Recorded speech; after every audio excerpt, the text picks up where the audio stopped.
There is a town in the mountains of western Mexico that tourists call magical. Tapalpa, a pueblo mágico. Pine forests so dense they swallow the light. Agave plantations stretching across hillsides the color of smoke. Colonial-era churches. Cobblestone streets. Weekend families from Guadalajara driving 2 hours south to breathe clean air and forget the city. The Mexican government gave Tapalpa its magical designation in 2002. A place of natural beauty, tranquility, and adrenaline, reads the official tourism guide. The perfect combination. They weren't wrong. They just didn't know the half of it. Because while tourists were hiking forest trails and renting lakeside cabins, another kind of business had quietly taken root in those same mountains. Tucked along the Tapalpa to San Gabriel Highway, at kilometer 5.4, sat a cluster of vacation cabins called Las Flores Cabañas, 5 units, named after flowers: Rosa, Alcatraz, Margarita, Girasol, Tulipan. On the surface, a perfectly ordinary rural rental business. Underneath, a node in one of the most sophisticated criminal financial networks in the Western Hemisphere. In September 2015, the United States Treasury Department's Office of Foreign Assets Control, OFAS, sanctioned Las Flores Cabañas under the Foreign Narcotics Kingpin Designation Act. The charge: providing material support to the Cartel Jalisco Nueva Generación, the CJNG, and its financial arm, Los Quines. The cabin complex, Treasury said, was being used to launder drug proceeds, to take money earned from fentanyl and methamphetamine flooding American streets, and wash it clean through the fiction of tourism. The cartel's response was not to shut the business down. It was to rename it.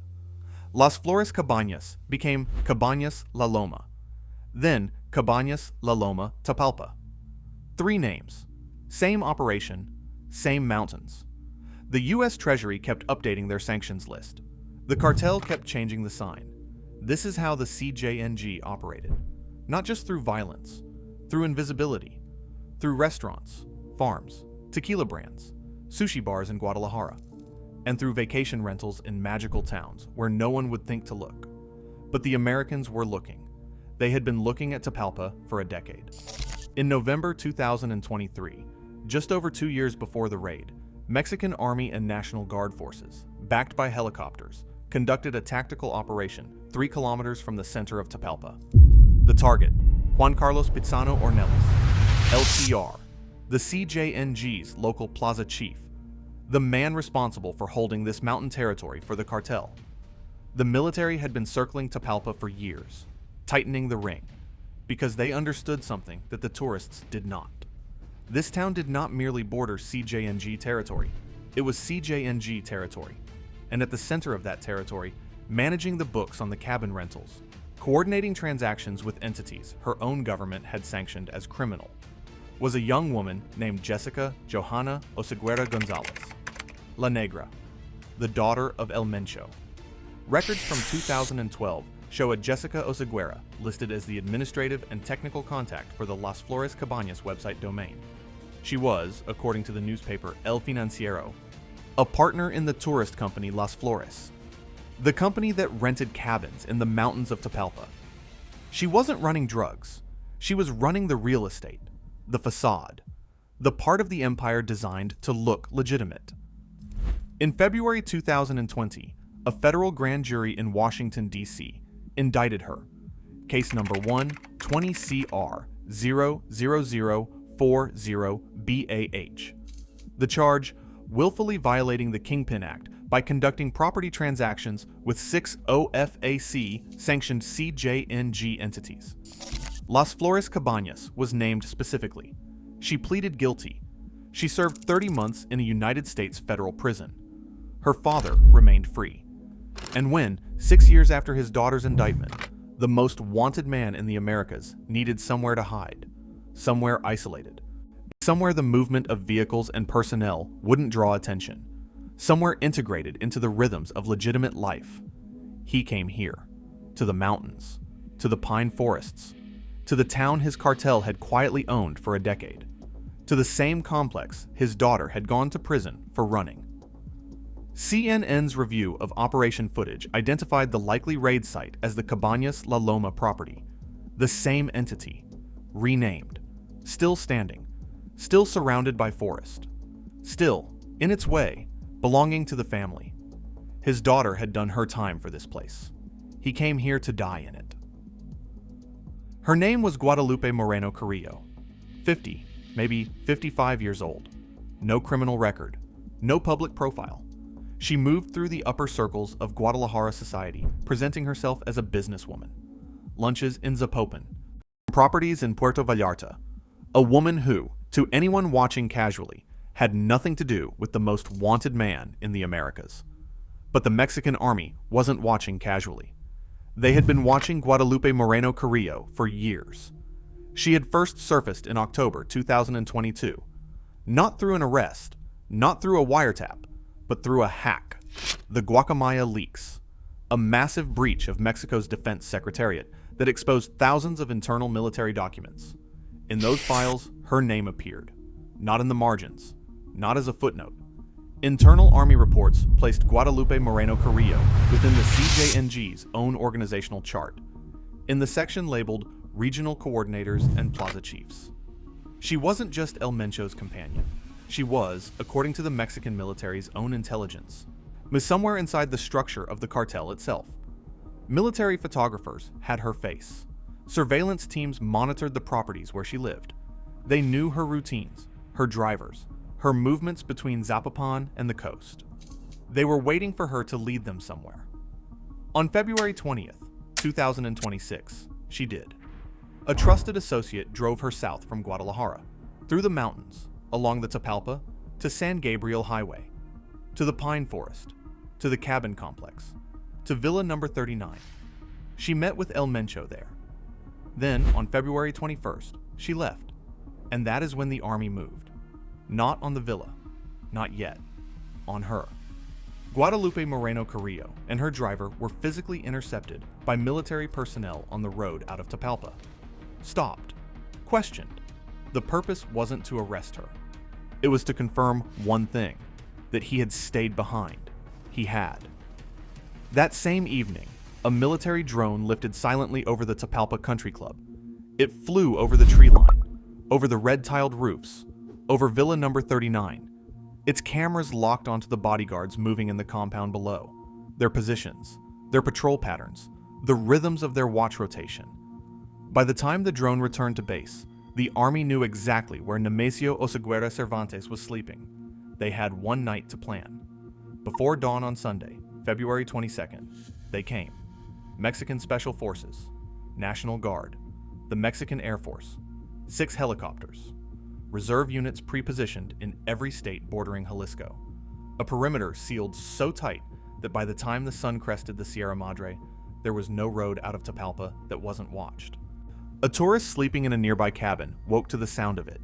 He later told AFP, "It was terrifying. You could hear machine guns firing from the ground into the air and from the air to the ground." He estimated the firefight lasted a couple of hours. A local resident placed the first shots at 7:20 in the morning. The sicarios guarding the compound were armed for war. Rocket launchers capable of bringing down aircraft, high-caliber rifles, armored vehicles.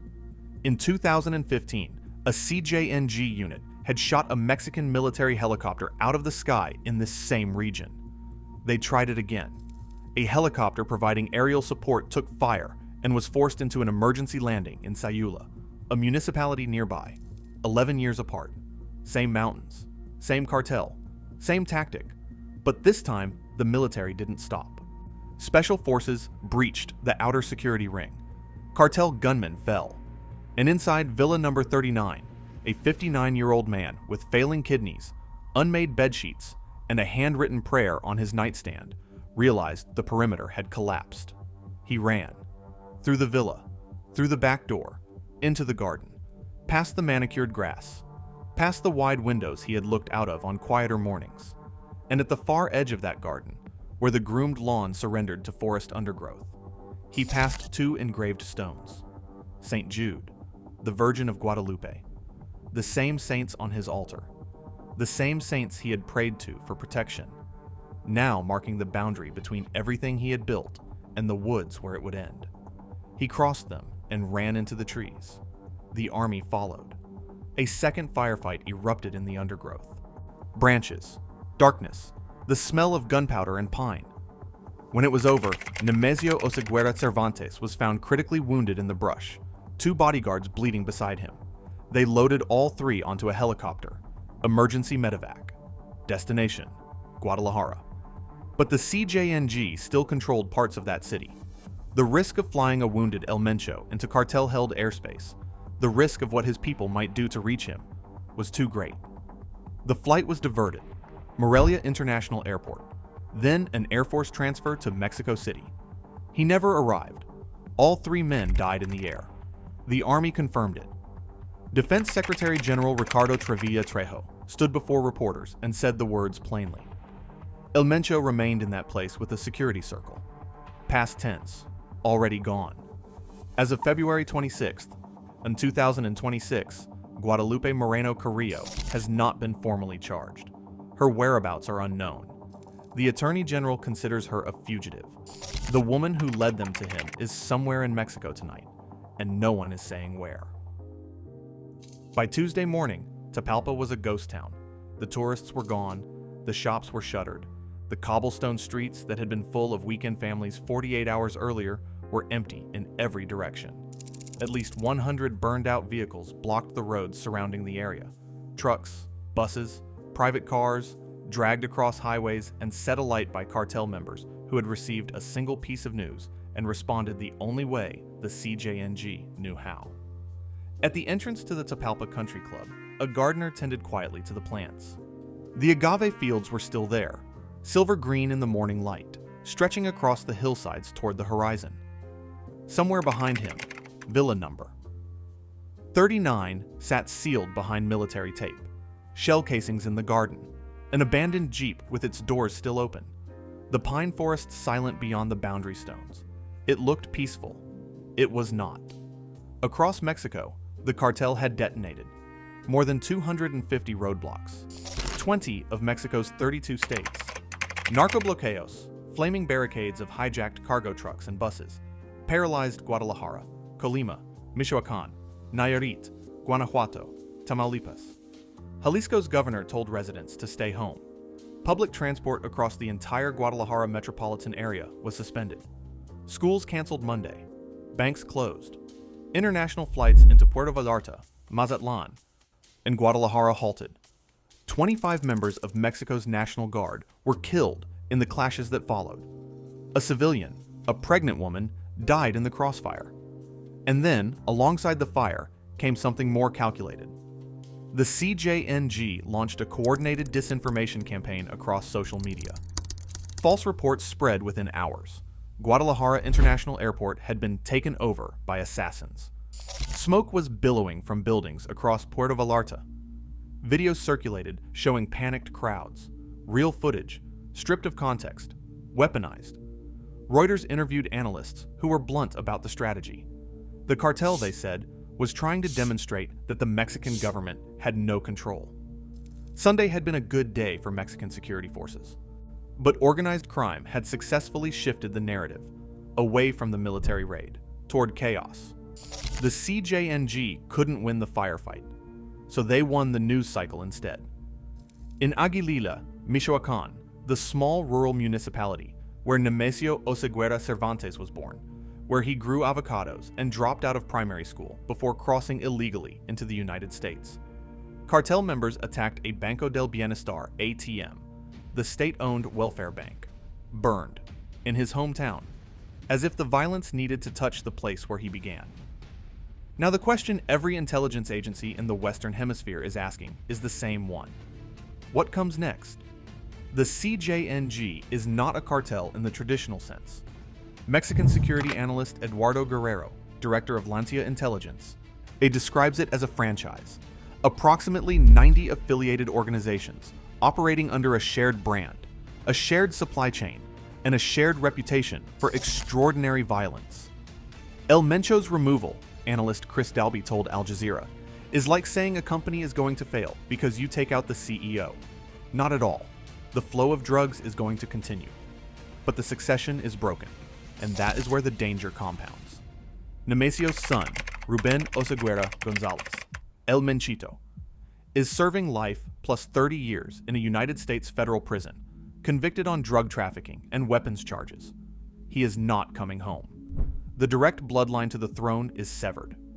His stepson, Juan Carlos Valencia, known as El Pelon, was considered El Mencho's de facto second-in-command by the U.S., so Director of National Intelligence's own National Counterterrorism Center. But his position post-raid is unconfirmed. In a cartel without a clear heir, that kind of ambiguity does not produce stability. It produces war. His ex-wife, Rosalinda Gonzalez Valencia, La Jefa, was released early from a Mexican prison in early 2025, having served more than half of her money laundering sentence. Her current role inside the organization is unknown.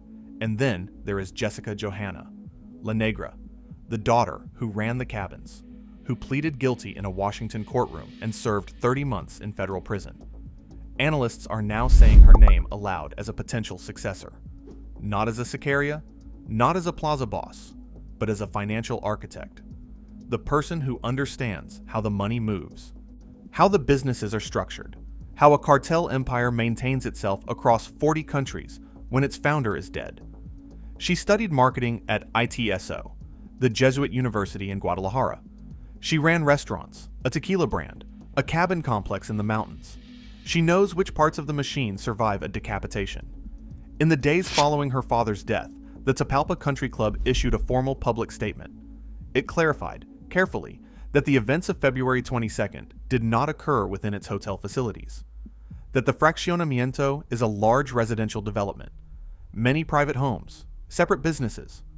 The resort, the statement implied, was not responsible for what had happened within its borders, which is, in its way, the oldest story in Tapalpa. Villa number 39 is still standing. Stone walls, a red-tiled roof, wide windows looking out at pine forest that stretches without interruption into the Sierra Madre, the back garden where he ran, the boundary stones he passed, the altar table where the candles have burned down to nothing, and a handwritten sheet of paper, dated January 26, 2026, still carries the words he wrote for himself in the last month of his life. His loyalty will be your shield and armor. Disaster will not reach you. The U.S. government sanctioned this property in 2015. His daughter went to prison for running it. He came here to hide. He came here perhaps because it was the one place in Mexico where he still felt the ground was his. He was wrong. And in the end, the most wanted man in the Americas.